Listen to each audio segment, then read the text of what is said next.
Let me share with you two companies that I think really exemplify this idea of seeing the big picture. Let me first start with Southwest Airlines.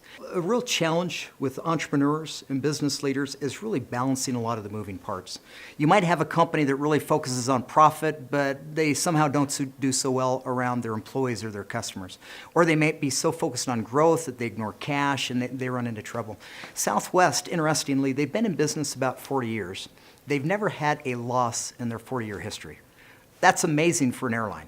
Most airlines have lost money more times than they've made money in the last 40 years, whereas Southwest has a great track record of not losing money in that 40-year history. Now, what's also interesting is they've never had a layoff in their 40-year history. Now, think about the airlines. American Airlines declared bankruptcy, just a few months back. Many of the airlines have gone through bankruptcy, and in that process, most employees, they've lost their pension, many of them have lost their jobs. At Southwest, it's a whole different picture. You've got employees that recognize a company that is loyal to them. They recognize a company that is profitable. Therefore, you've got employees that help really improve and drive that profit margin approach for Southwest Airlines. It's a great combination of a company who really gets all sides of the business. Let me give you another second example, and that would be Zappos.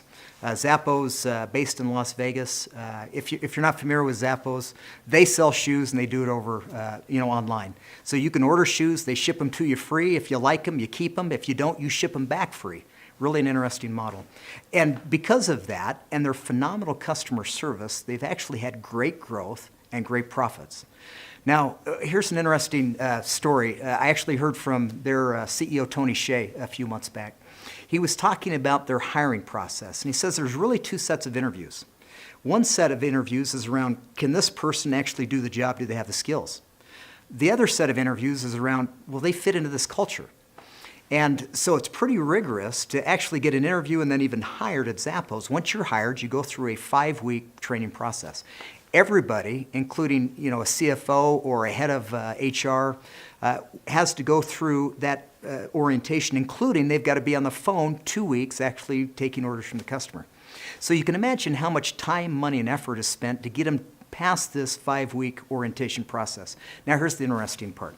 Once you've finished the orientation process, they'll offer you $3,000 to leave the company. $3,000 to leave the company, not to stay. And here's what Tony described. He said when people forego that $3,000 opportunity, they come back much more committed to the business. They come back with an idea that, hey, I've got skin in the game. I actually want to be here, and I'm going to give up $3,000 to be here.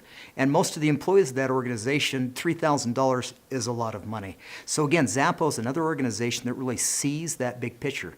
They realize to be profitable, to have the ability to grow over time requires great employees connecting well with the customers. They see that big picture.